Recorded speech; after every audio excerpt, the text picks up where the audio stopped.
بسم الله الرحمن الرحيم وصلى الله وسلم وبارك على سيدنا محمد وعلى آله وأصحابه أجمعين.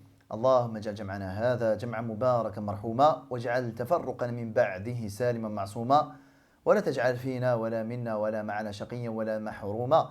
اللهم أخرجنا من ظلمات الوهم وأكرمنا بنور الفهم وحسن أخلاقنا بالحلم واجعلنا هداة مهديين غير ضالين ولا مضلين. Nous entamons aujourd'hui, Inch'Allah Ta'ala, une nouvelle phase de Sira. Une nouvelle phase qui s'avère être en même temps la dernière phase. Alors là, on est vraiment dans le compte à rebours. Ça y est, les événements maintenant vont s'accélérer et on va très bientôt se diriger vers la fin de la mission du prophète sallallahu alayhi wa sallam. Alors on avait dit que la période médinoise avait connu une première phase, celle des 5 premières années. Dès l'arrivée du prophète sallallahu alayhi wa sallam à Medina, il a créé, formé son État, établi les règles qui allaient régir cet État, construire les bases de cette communauté, les bases de cette nation. Il s'est beaucoup défendu sallallahu alayhi wa sallam parce que ça a été une phase où c'est la phase où Quraysh s'est le plus activé pour anéantir, pour détruire le Nabi sallallahu alayhi wa sallam, l'islam et les musulmans. Tantôt toute seule comme Badr et Uhud, tantôt avec les autres Arabes, tantôt avec les Juifs, l'Ahzab, etc. Et que cette phase-là a été une phase principalement défensive et constructive de la communauté musulmane. Constructive, la construction de la Oumma n'est pas terminée, mais en tout cas, les grandes bases de la vie collective et de la vie communautaire. Cette phase qui a pris fin avec la victoire des musulmans dans la bataille de l'Ahzab. Ensuite, on est rentré dans la deuxième phase. La deuxième phase qui avait pour but la conquête de Mecca. Depuis le pacte de l'Hudaybiyah jusqu'à ce que Mecca devienne musulmane. Tous les événements entre l'Hudaybiyah et Fath Mecca poursuivaient cet objectif-là.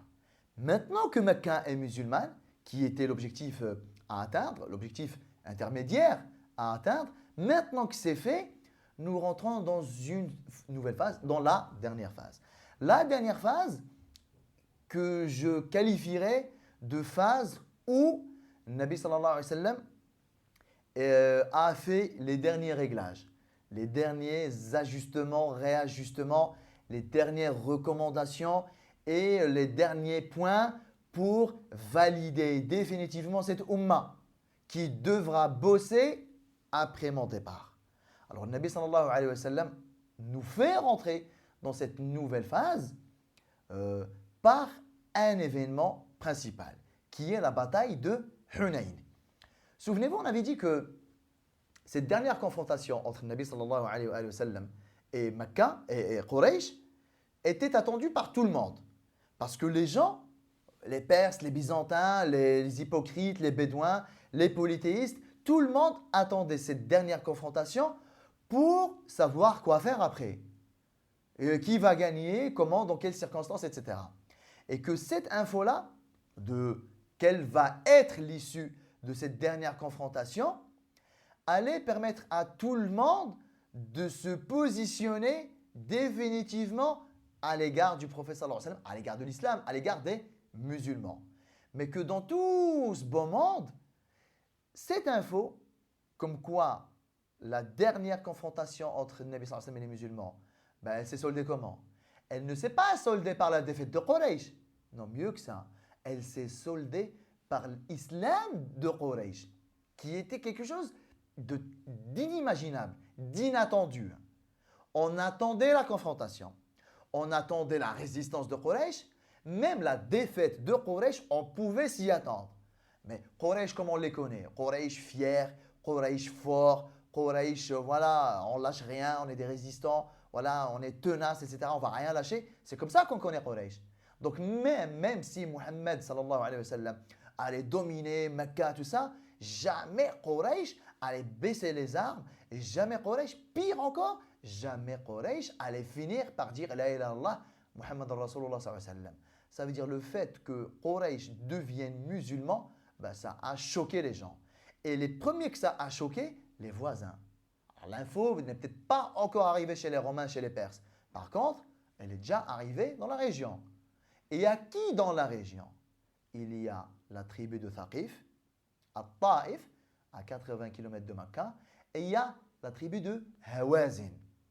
Hawazin et Thaqif, les deux tribus-là, quand ils ont entendu que Quraysh était devenue musulmane, pour la majorité, hein, certains ne sont pas devenus musulmans, mais dans l'ensemble, Mecca est musulmane. On a entendu l'adhan là-bas, donc c'est bon, c'est réglé. Quand ils ont entendu ça, ils ont dit, c'est pour nous une occasion à ne pas rater. Mohammed et les siens sont venus de Médina. Ils ne sont pas spécialement venus faire la guerre, même s'ils sont venus un petit peu préparés à affronter Quraysh, mais ils ne sont pas non plus en situation de pouvoir faire une grande guerre. Ben nous, on va en profiter, Hawazin et Thaqif, qui s'allient toutes les deux pour attaquer le Nabi sallallahu alayhi wa sallam. Pour plusieurs raisons. La première raison, c'est il n'est pas spécialement armé, donc il n'est pas vraiment préparé à une guerre de grande ampleur. Donc, si on arrive à le battre et que Quraysh, trop tard, ils sont déjà devenus musulmans, donc sinon on bat Mohammed, c'est bon, à nous Makkah, à nous tous les privilèges, à nous toutes les conséquences de ça. Donc ils étaient vraiment motivés, au point où Hawazin, la deuxième tribu, son chef, un certain Malik ibn Auf, bon, je m'avance, il est devenu musulman après, mais jusqu'à maintenant, Malik ibn Auf, il a dit à ses hommes de Hawazin, il leur a dit, lorsqu'il leur a demandé de se préparer à la guerre, il leur a dit, prenez avec vous tout ce que vous pouvez prendre de vos biens. Si vous avez de l'argent, prenez-le avec vous. De l'or, des armes, prenez vos femmes, prenez vos enfants. Je ne sais pas, moi, vous avez des brebis, des agneaux, des chèvres, prenez tout. Ne laissez rien à Hawazin, chez eux. Ne laissez rien. Pourquoi il leur a dit ça? Pour pas que vous réfléchissiez à l'éventualité de fuir. Généralement, les gens, ils ont peur, ils flippent. Ouais, je vais laisser mes biens derrière moi, je vais laisser ma femme, mes femmes, je vais laisser mes enfants. Non, non, vous prenez tout le monde. Vous n'avez plus rien à perdre là-bas. C'est une manière de dire que les gens-là, ils étaient vraiment déterminés. Ils sont venus pour mourir, quoi. Tuer ou se faire tuer. Donc, c'était costaud. C'était vraiment chaud. Alors, le Nabi sallallahu alayhi wa sallam, bien sûr, comme d'habitude, il a envoyé des sahaba chercher des infos. Il a eu l'info là. Hawazin et Thaqif, ils sont motivés, ils sont déterminés comme pas possible. Et ils sont extrêmement lourdement armés et bien préparés. Et c'est bon, les gens-là, ils viennent pour se faire tuer s'il le faut. Nabi sallallahu alayhi wa sallam, quand il a quitté le Médina, il n'est pas venu à Mecca avec cette optique-là. Bon, au pire, Quraysh va un petit peu résister, mais bon, vu qu'on est 10 000, voilà, ça va aller. Alors maintenant, non, c'est différent. Thaqif, Hawazin, on n'a pas prévu le coup. Donc on est un petit peu en difficulté. En difficulté de quel point de vue? Subhanallah. En difficulté matérielle. Pas en difficulté du point de vue psychologique et moral. On va voir comment la bataille de Hunayn s'est déroulée. À quel point le Nabi sallallahu alayhi wa sallam n'a zéro fois douté qu'il allait gagner. Donc le Nabi sallallahu alayhi wa sallam savait pertinemment. Attends, wallah, subhanallah. Mais même c'est logique. Allah subhanahu wa ta'ala lui a fait conquérir Mecca, c'est pas pour disparaître 3 semaines après ou 1 mois après, parce que c'était juste après Fath Mecca. Donc logiquement, si Allah t'a soutenu pour Fath Mecca et la manière dont Fath Mecca s'est déroulé, c'est pas pour que tu te fasses tuer 3 semaines après, alors que tu n'as pas encore fini ta mission. Donc le Nabi sallallahu alayhi wa sallam, pas de doute, il savait qu'il allait être soutenu. Il savait que quoi qu'il arrive, les musulmans allaient gagner. Pourtant, ça n'a pas été mis en évidence. Qu'est-ce qui est mis en évidence? Comme d'habitude, la prise de cause. Dans le monde d'Allah, je sais qu'on va gagner. Dans le monde d'Allah, je sais que Thaqif et Hawazin, ça y est, c'est mort, c'est cuit pour eux. Je le sais ça, j'en ai la certitude. Donc je peux y aller, hein? Non. Le Nabi sallallahu alayhi wa sallam nous apprend encore et toujours que la victoire d'Allah, promise, oui, due aux croyants, oui, Allah subhanahu wa ta'ala s'est engagé à promettre la victoire à ses croyants, oui, ça ne change absolument rien à votre préparation. Et là, en termes de préparation, on est un peu mal. On est en difficulté, on n'a pas beaucoup d'armes. On n'a pas prévu le coup. Des compagnons ont dit au prophète sallallahu alayhi wa sallam, quand ils ont vu, ouais, c'est un peu compliqué, ben, on n'a pas 10 000, ouais, on a des hommes, mais on n'est pas, les 10 000 ne sont pas tous armés. Des compagnons ont dit au prophète sallallahu alayhi wa sallam, Ya Rasulallah, Safwan ibn Umayya, un des polythéistes de Quraysh, toujours pas musulman, il est encore mouchrik là maintenant, ils lui ont dit, Safwan ibn Umayya a un grand stock d'armes. Si vous voulez, Safwan ibn Umayya hada, c'est comme si c'était l'intendant militaire de Quraysh. C'est lui qui stocke les armes, etc. Le Nabi sallallahu alayhi wa sallam est parti le voir, il lui a dit, donne-nous tes armes. Enfin, prête-nous tes armes. Prête-nous tes armes. Le Nabi sallallahu alayhi wa sallam lui a demandé de l'aider pour affronter Thaqif et Hawazin. Alors, tellement la demande elle est choquante. Safwan ibn Umayya lui-même, il a dit au prophète sallallahu alayhi wa sallam, de force, je te les donne, ça y est.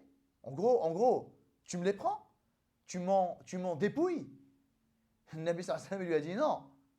Non. Je ne te les prends pas. Je te les emprunte. Et on va te donner une damane, on va te donner une garantie qui te garantit justement qu'on va te les rendre. Et subhanallah, là, c'est toujours dans la continuité de cette logique comme quoi le Nabi sallallahu alayhi wa sallam n'est pas ce conquérant auquel on pouvait s'attendre. Subhanallah, c'est son ennemi. En plus, il n'a toujours pas cru en lui. Et il est en position de force. Il peut même lui dire, lâche toutes tes armes. On aurait même pu expliquer ça et l'accepter, même le comprendre en disant, bah oui, Safwan ibn Umayya, il ne s'est pas converti, il est toujours mouchrik, il garde chez lui des armes. C'est un peu spécial, voilà, écoute, par sécurité, je t'enlève tes armes. On aurait même pu le comprendre. Non mais non, tu es mouchrik, pas de souci, tu n'as pas cru en moi, il n'y a aucun problème.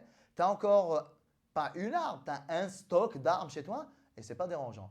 Et je te demande de me les prêter et je te donne une caution. Comme ça te garantit que je vais te les rendre. Subhanallah, c'est la grande classe. Et là, Safwan, il a prêté au prophète sallallahu alayhi wa sallam une centaine de boucliers avec tout ce qu'il faut, toutes les armes qu'il faut avec. Alors Safwan ibn Umayya, alors on dit ça, on dit ouais, il a prêté au prophète sallallahu alayhi wa sallam, mais Safwan ibn Umayya lui-même, il avait intérêt à aider le Nabi sallallahu alayhi wa sallam. Pourquoi? Parce que le Nabi sallallahu alayhi wa sallam, il va affronter qui là? Thaqif et Hawazin. Si jamais le Nabi sallallahu alayhi wa sallam perd cette bataille, Thaqif et Hawazin battent les musulmans. À votre avis, Thaqif et Hawazin, ils vont faire quoi? Ils vont venir faire de Quraysh, le peu de Qurayshites non musulmans qui restent, ils vont faire une bouchée et ils vont envahir, ils vont prendre le contrôle de Mecca. Ça veut dire, mettez-vous un petit peu à la place de Safwan. Je ne suis pas musulman, certes, mais je ne suis pas moi en position de force de pouvoir me défendre de moi-même. Attends, les bonhommes, ils sont 10 000 là.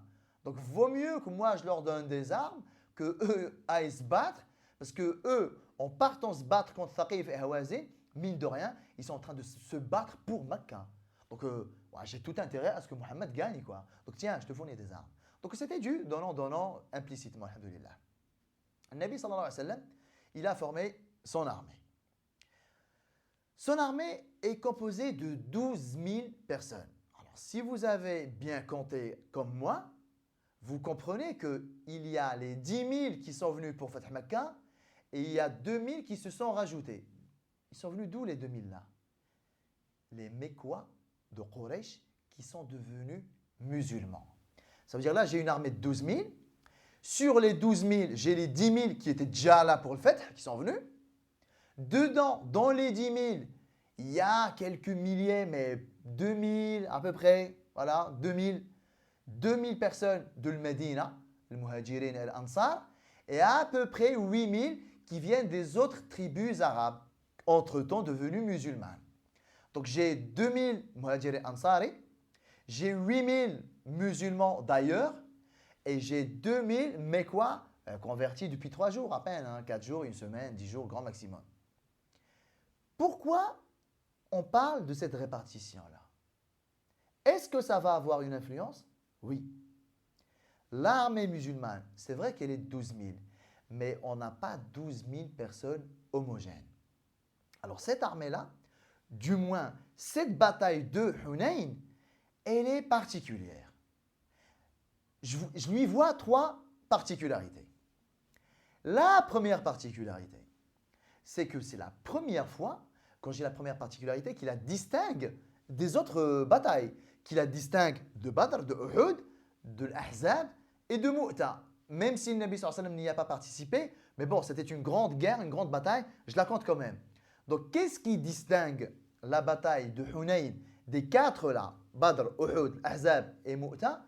La première chose qui la distingue des autres batailles, c'est le nombre de musulmans. Jamais les musulmans n'ont été aussi nombreux. C'est la première fois. Mu'ta, qui était le taquet, ils étaient 3000. Uhud, ils étaient 1000 en comptant les hypocrites. Si vous enlevez les hypocrites, ils étaient que 700. Badr, ils étaient 314. Bah, autant vous dire, 12 000, c'est impressionnant.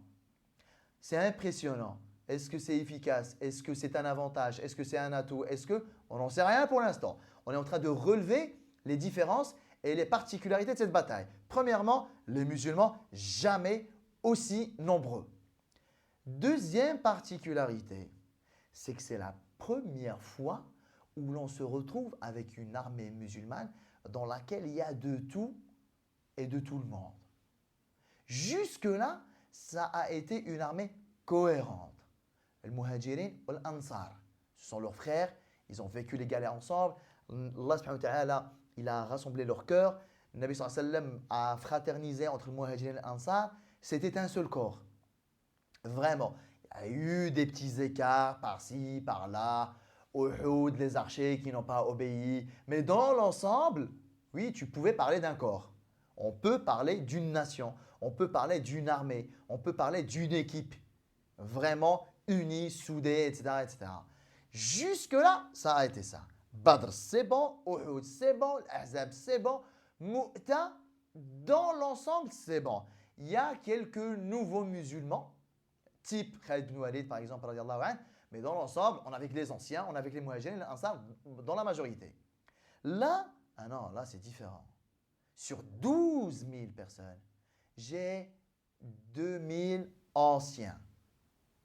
8 000 personnes converties avant le Fath. Non, mais avant le Fath de combien de temps? Avant le Fath, après le Hudaybiyah. Ça veut dire que j'ai 2 000 personnes, les anciens, les premiers avec qui on a tout fait, le fruit de l'éducation du prophète sallallahu alayhi wa sallam, les gens qui se sont bien remis en cause, les gens qui ont été formés, les gens qui ont été, on va dire, super bien éduqués, les gens qui se sont trompés, qui se sont rectifiés, les gens qui ont chialé, les gens qui ont souri avec le Nabi sallallahu alayhi wa sallam, ils ont bu, ils ont mangé, ils ont souffert avec lui sallallahu alayhi wa sallam. Voilà, j'ai 2000 personnes de cette catégorie-là. Et j'en ai 8000, ils se sont convertis après le Hudaybiyah. Grand maximum, ils ont 2 ans d'islam là. On est d'accord? Et pire encore, j'ai 2000 personnes musulmanes depuis une semaine, depuis 10 jours. L'islam, très nouveau, très récent. À la limite, les ablutions, je veux dire, c'est pas encore acquis. Hein. Ils sont obligés de voir quelqu'un faire les ablutions pour les faire. Le Coran, ça se trouve, ils doivent encore rien connaître. On prie jamais derrière les mains. Pour l'instant, même Fatiha, pas sûr qu'il l'ait intégré, les gens là. Il faut les comprendre. Ils sont musulmans depuis 2 jours, 3 jours, une semaine. C'est pour vous dire, c'est vraiment des musulmans là, très, très, très frais. Et subhanallah, des musulmans extrêmement frais qui n'ont encore pratiquement rien intégré comme valeur profonde, comme fondement de l'éducation du prophète sallallahu alayhi wa sallam, etc., qui n'ont encore rien intégré, pas parce que c'est des gens pas bien, hein, mais c'est juste, excusez-nous, on vient d'arriver, nous. Eh bien, les personnes-là qui n'ont encore rien intégré, une semaine après leur islam, ouais, tu sais quoi, Hunayn, méga grande guerre, Thaqif et Hawazin, ils sont, motivés comme tout, déterminés comme tout, ils sont venus pour mourir. Mais attends, le comportement des gens, comment on va faire? Et même gérer 300 personnes, vous le comprenez, c'est beaucoup plus simple que de gérer 700, que de gérer 1000, que de gérer 2000. Là, le Nabi sallallahu alayhi wa sallam doit gérer 12 000. Et sur les 12 000, 2 000 récents, 8 000 intermédiaires et seulement 2 000 anciens. Donc c'est compliqué. Ça, c'est la deuxième caractéristique qui distingue la bataille de Hunayn des précédentes. Troisième caractéristique qui distingue Hunayn des précédentes, c'est que nous sommes ici en train d'affronter un ennemi vis-à-vis duquel on n'est pas préparé, loin de nous, très loin de nous, et que là, l'état d'esprit guerre, on n'a pas eu le temps de le nourrir. Ce qui fait, c'est un petit peu comme le Hudaybiyah, sauf que au moment de Hudaybiyah, ça n'avait finalement pas eu lieu. Lorsqu'il y a eu la rumeur comme quoi Sidna Uthman a été tué, là, pour le coup, les objectifs se sont transformés. Ok, on va y aller, voilà, jusqu'à la mort. Donc c'est pas pareil. Lorsque tu as eu le temps de mûrir l'idée et que tu es sorti de chez toi, tu es dans un état d'esprit guerre comme Mu'ta ou comme la bataille de Tabouk qu'on va aborder Inch'Allah dans quelques semaines, là tu y vas, c'est bon. Là, tu as eu le temps de te mettre dans la guerre. Non, là, tu n'as pas eu le temps de te mettre dans la guerre. Tu es venu à Mecca, ça a été une victoire, super génial. Voilà, il y a de l'euphorie, on a sécrété des hormones positives et tout de suite après, on a été ramené à la réalité du terrain. Stop, il y a des ennemis, il y a des gens qui veulent vous tuer. Donc, elle se distingue des autres batailles. Badr, on avait le temps de s'y préparer. Uhud, on a eu le temps de s'y préparer. L'Ahzab, on a eu le temps de s'y préparer. Mu'ta, on a eu le temps de s'y préparer. Hunayn, on n'a pas eu le temps de nous y préparer. Donc, c'est la troisième caractéristique. Quatrième caractéristique, c'est que c'est la première bataille après une énorme consécration. Juste après Fath Makkah, c'est pas rien. Quraysh qui devient musulmane, les gens deviennent musulmans. Donc il y a comme on va dire, comme caractéristique là-dedans, c'est la première fois où les musulmans vont affronter un ennemi, limite, en étant méga confiant, sourire jusque-là, super à l'aise. Allah nous a fait triompher à Mecca. En plus, on est 12 000. En plus, Nabi sallallahu alayhi wa sallam nous a dit que la victoire a été acquise et promise, etc. Donc, c'est la première fois où les musulmans entament et prennent part à une bataille, limite avec trop de confiance. Même le trop, c'est jamais bon, hein. Le surplus de confiance. Jusqu'à peut-être, et on va le voir, jusqu'à tomber dans le ghurur. C'est quoi le ghurur?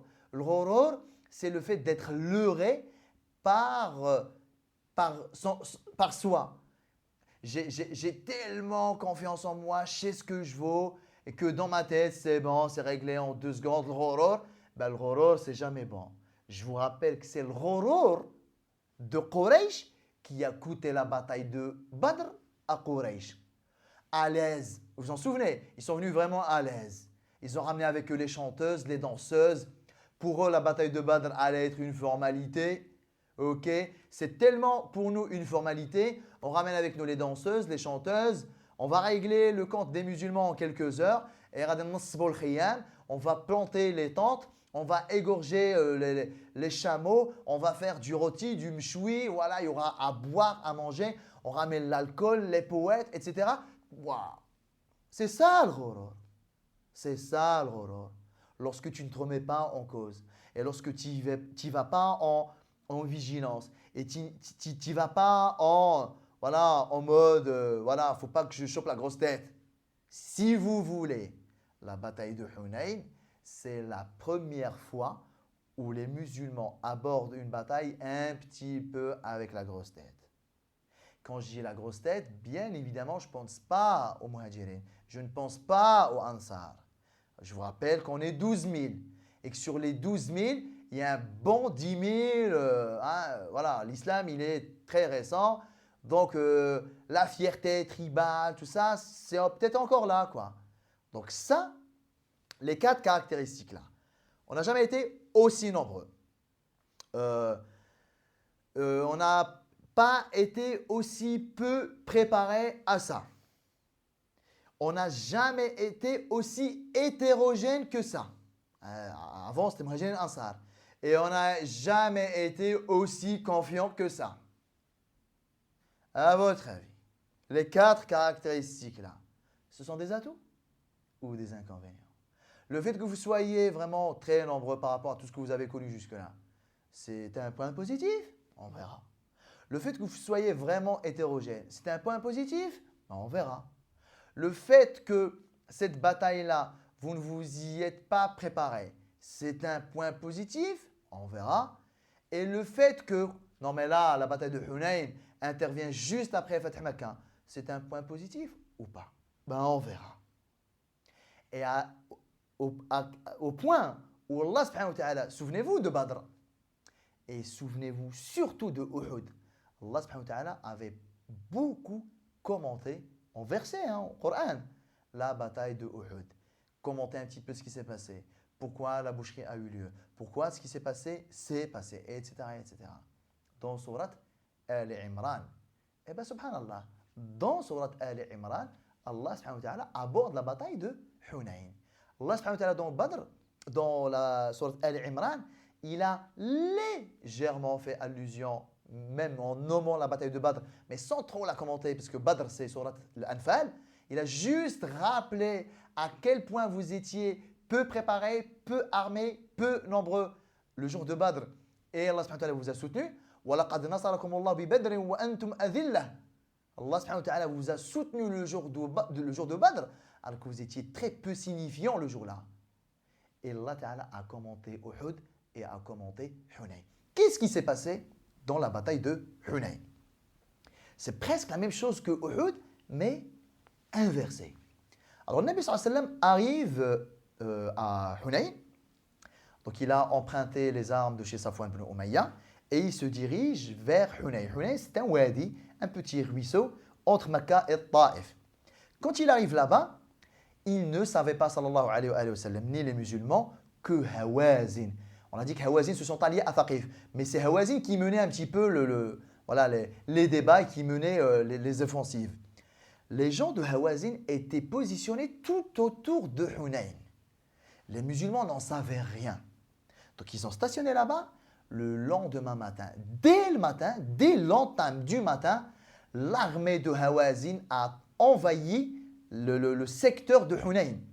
Et ils sont tombés sur les musulmans comme Khalid bin Walid et les siens étaient tombés sur les musulmans le jour de Uhud. La boucherie totale. De toutes parts. Tu ne t'y attends pas, donc ils ont envahi les musulmans de toutes parts. Qu'est-ce qui s'est passé? Voilà, on est 12 000. On se réveille le matin, on n'a pas prévu le coup, voilà, on se fait attaquer par surprise. Vous savez qu'est-ce qui s'est passé? Ça s'est quasi totalement éparpillé. Ça courait dans tous les sens, ça se battait à la n'importe comment, ça avait vraiment eu peur et ça fuyait le combat. Sahaba se sont enfuis, comme Uhud. Et ils ont laissé le Nabi sallallahu alayhi wa sallam quasiment tout seul. Pas tout seul, mais quasiment tout seul. Mais vous êtes 12 000. On s'attendait à quoi? On ne s'attendait pas à ça. On s'attendait à ce que vous restiez là, vous battiez jusqu'au bout. Mais non. Dès qu'il y a eu la surprise, on va dire l'offensive, surprise, ça a fait flipper quasiment tout le monde. Et les 12 000 là, ils ont quasiment disparu. Autant vous dire que les 12 000, ils n'ont servi à rien. Et le Nabi sallallahu alayhi wa sallam est resté au milieu de la bataille avec l'Abbas et Abu Sufyan. Bon, il y avait les autres, le Muhajirin al-Ansar. C'est pour ça que je disais tout à l'heure, dans l'armée, il y a le Muhajirin al-Ansar. Ceux-là, j'en parle pas. Leur engagement n'est plus à prouver et leur jusqu'au boutisme n'est plus à démontrer. Mais chez la majorité, c'est des nouveaux. En fait, c'est leur premier grand test grandeur nature, quoi. C'est là où on a vu un petit peu ce qu'ils valaient. Donc quand on dit qu'il n'y a personne qui est resté, Muhajirin al-Ansar, ils sont là. Mais voilà, 2000 sur un champ de bataille où il y a peut-être 20 000, 30 000 personnes, où 10 000 se sont déjà enfuis, ça se voit. Abu Sufyan, converti depuis pas longtemps, quelques jours avant Fath Makkah, avec l'Abbas. Ils étaient avec le Nabi sallallahu alayhi wa sallam. Le Nabi sallallahu alayhi wa sallam, il était sur sa mule, le baghla. Pas sur un cheval, donc il ne pouvait pas, on va dire, concurrencer un cheval, mais malgré ça, le Nabi sallallahu alayhi wa sallam, il mettait des coups à sa mule pour la faire bouger, pour la faire speeder, pour attaquer les polythéistes de Hawazin. Au point où l'Abbas et Abu Sufyan, et à propos, Abu Sufyan, vous savez, Abu Sufyan, il avait peur le jour-là. Il avait extrêmement peur. Lui, le guerrier, hein, lui, le brave, le courageux. Là, il avait peur. Hein. Vous savez qu'est-ce qu'il a fait? Quand il a vu que tout le monde a fui, même lui, il a pensé fuir. Après, il a dit non, si je fuis, je ne suis pas à l'abri non plus. Il a regardé où est l'endroit le plus sécurisant et sécurisé. Il a regardé, il a vu le Nabi sallallahu alayhi wa sallam sur sa monture, sur le barla, sur la mule.